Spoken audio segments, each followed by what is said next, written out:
I want to turn now to the coronavirus pandemic. Now, the governors of Texas and Mississippi have decided to lift mask mandates in their states and let businesses operate at full capacity without restrictions. Meanwhile, in New York, Governor Cuomo has decided that domestic travelers no longer are going to be required to quarantine, while the outdoor limits on gatherings are going to be increasing later in March.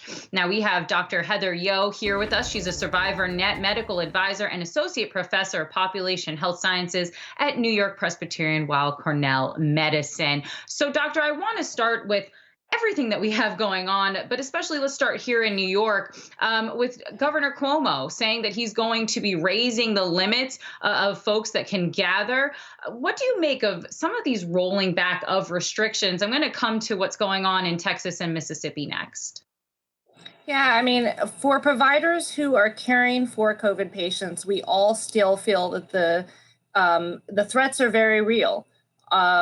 When you're on the streets every day and you're just going about your business, you may not see the numbers of patients with coronavirus, but still our ICUs have a number of intubated patients, over 100 intubated patients at our facilities.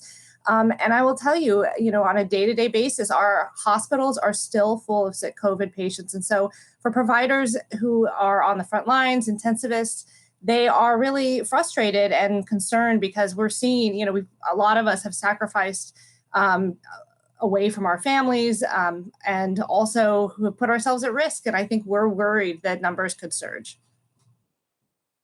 Now, looking over at Texas and Mississippi, let's just dive a little bit more into that one, because I think people were a little bit surprised to see that they are not only allowing businesses to operate at 100% capacity with no restrictions, but doing away with mask mandates altogether. Does a move like that threaten our ability really to come out of this pandemic, come out of this health crisis?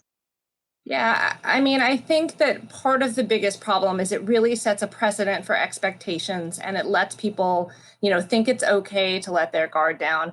And I mean, as providers, we are very worried that if patients and individuals don't protect themselves, we're going to have a surge again. Every opportunity the virus has to replicate, it has the opportunity to mutate. And I think that all of us are afraid that there's going to be another surge and this is going to be a problem. I'm wondering if other states, kind of also make similar moves, where you think we're going to end up in, let's just say, 2 weeks to a month, since we know that some of these numbers that we've been seeing are really a lagging indicator of what we have going on. I mean, I think a lot of it's really also going to depend on how individuals act.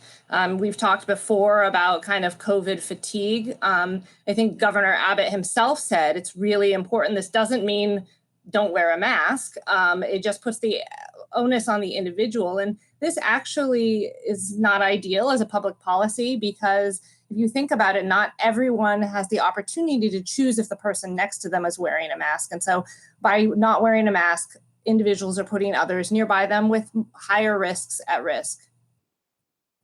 Do you think that other states perhaps need to take a little bit of a harsher restrictive tack, at least when it comes to travel to and from states like Texas and Mississippi, to at least protect themselves and their citizens, their residents, I should say? I think a lot of it has to do with the state's capacity and regulations for testing, the access to care, the access to vaccines. As the rate of vaccinated individuals go up, we can eventually, I think, later in the summer. I think that Dr. Fauci and some of the other leaders in public health have said that as we reach herd immunity at higher rates of 60+%, we maybe can kind of start easing off. But as I don't think any of us thought a year ago we would be in the situation we are now. And so I don't think we can predict. I don't think we know how much this virus is going to mutate. I mean, some of the spread in Brazil has been particularly concerning with the higher rates of transmission and potentially mutations that may make the virus, the vaccines less successful. All right, Dr. Heather Yo from New York Presbyterian Weill Cornell Medical Center. Thanks so much for joining us today.